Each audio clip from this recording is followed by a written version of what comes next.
We're back with Team Rising. We've got Roger and Rachel at the table today. And Mayor Pete Buttigieg up with his first TV ad in Iowa. As we all know, he has raised a ton of money, has just been, a darling of the type of people who give lots of money to Democratic causes. Let's take a look at this ad. To meet these challenges and to defeat this president, we need real solutions, not more polarization. I'm Pete Buttigieg, and I approve this message because acting together to conquer these challenges is the only way forward. Wow, I'd never thought that we needed real solutions, Rachel.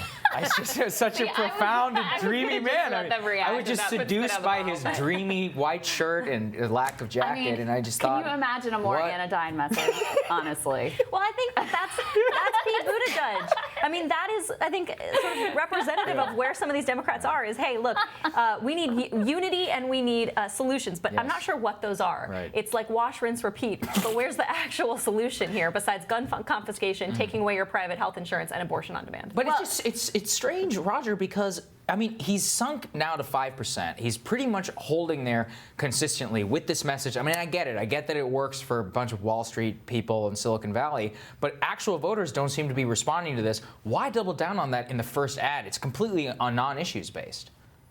I don't really have an answer for you. Be the Buttigieg whisperer. Yeah.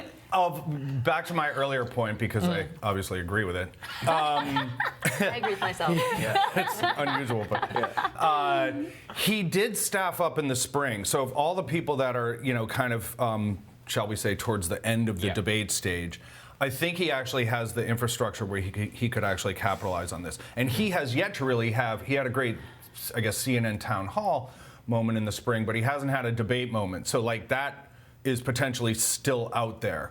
He doubled his staff in a lot of these states. Frankly, if you weren't in Iowa, New Hampshire, and South Carolina 1 year before it's all going down, like these people that just kind of parachute in July and go to the fair and like that, this just kind of drive-by stuff. But of all the people that I think could potentially benefit by a moment either coming up later this week or maybe into October, he could have the foundation there to benefit from something like that. Yeah. And he's got the gas in the tank. I think he is banking on a Biden collapse and imagines that Biden voters are going to look for another centrist and come to him. But if you ask Biden voters who their second choice is, it ain't Pete Buttigieg. It's mostly Bernie Sanders and also Elizabeth Warren. Yeah. One final thing I will say about Pete Buttigieg here. I can't get enough of him. Not really, but just observing him from the right. Like he was an unknown, and I think he's focusing on this nice guy shtick, right? Nice Midwesterner.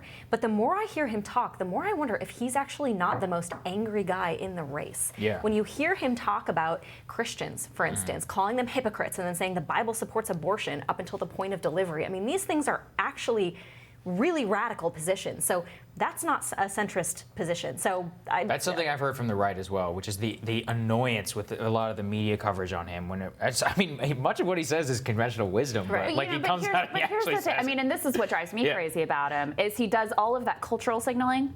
Right, but when it comes down to specifics on economics, on how are we actually going to make lives better for people in the Midwest, then it's like, let's be friends and not have polarization. It's like, what does that mean? But by the way, all Christians are hypocrites. Right, so the message and the rhetoric don't quite line up. Well, and Roger, in terms of the debate, he had 2 debates that people were like, okay, that was fine, but it did nothing for him. He just doesn't stand out, right? I think that's the bottom line. What is he offering? Why does he want to be president? He uses this vague language about generational change. Most people are not looking to vote for a president just based on their age. Yeah. I think most people just want a president that doesn't open up their mouth and behave like a fire hose of conspiracy and vitriol and hate mongering and self-pity. Victimization and self-pity are core pillars of the Trump kind of culture, right?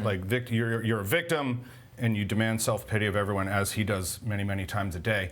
So if we're going to get into character defects, I would love to have a broader conversation, because there's plenty of them on the table. Fair. Well, let's said, introduce, though, I want to get into the other piece that we wanted to talk about, which is self-pity. there's another candidate who has made the debate stage or perhaps purchased a spot on the debate stage. That would be Tom Steyer, billionaire. He's invested tons of money in online ads. There was a stat. He has spent more on Facebook ads than any other candidate, including Donald Trump. He will be on the debate stage, Rachel, in October. Money well spent. Yeah, definition of a vanity run. Yeah. I have to say, like, and if you look at sort of everything that vaulted him to this place, right? His sort of green populism and his focus on impeachment, none of those things actually have broad support. He purchased a lot of that astroturfing for the support of that green populism that he's talking about. On impeachment, he's dumped tons of money into this. A poll just 2 weeks ago said Americans don't want this. Close to 60% of Americans don't want impeachment. So his two platform issues, he's going to have a huge problem. And so I think for the large majority of Democrats, I'm interested to hear what the left thinks. I think he's a distraction. I mean, generally, that seems to be the consensus, which everyone's like, why are you doing this? Like, you're drawing legitimate, support away from people. You're flooding airwaves, Facebook ads, and all these other things. But your money would be much better spent supporting whichever of these candidates you thought actually would support that money can impeachment. Do so and by the way, you're running for president. The presidency could be over in like 16 months. Isn't that something that you should be focusing on? This whole thing is idiotic.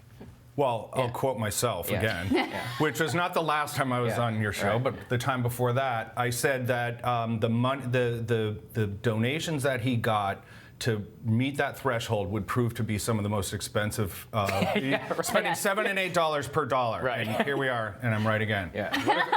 What a great business. The other thing is, I also said that 20, 30 years ago, billionaires used to balloon around the world. Seemed to be the thing that they wanted to do after they had made their billions. Now they want to be so president. I don't get his thing really. The pattern of kind of billionaires running is obviously a well-trodden path.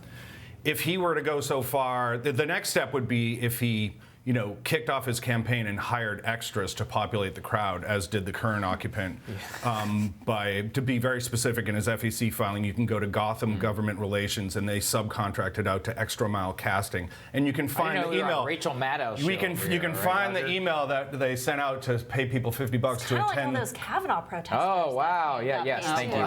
This is exactly why I wanted to. Being a crowd and a rally guy, paying for your crowd is a very bright line that I at least have never crossed. Well, I don't know that Steyer's paid for any crowds, but he did pay a lot of money for those donations, as you point out. So I'm sure he'll have a lot to offer in October. Lady and gent, thank you very much. Thanks, guys. Thank you. Tomorrow on Rising, after a year of campaigning and nearly $20 million, the North Carolina 9th Congressional District election is coming to a close. Local journalist Joe Bruno is going to break down the results for us. And Arizona Democratic Congressman Ruben Gallego previews this year's Congressional Hispanic Institute's Leadership Conference. Be sure to click subscribe, hit the bell on YouTube so that you know whenever we post new videos. Follow us on Facebook, Twitter, Instagram, and Hill TV Live. We are going to see you guys tomorrow. Have a great day, guys. See you tomorrow.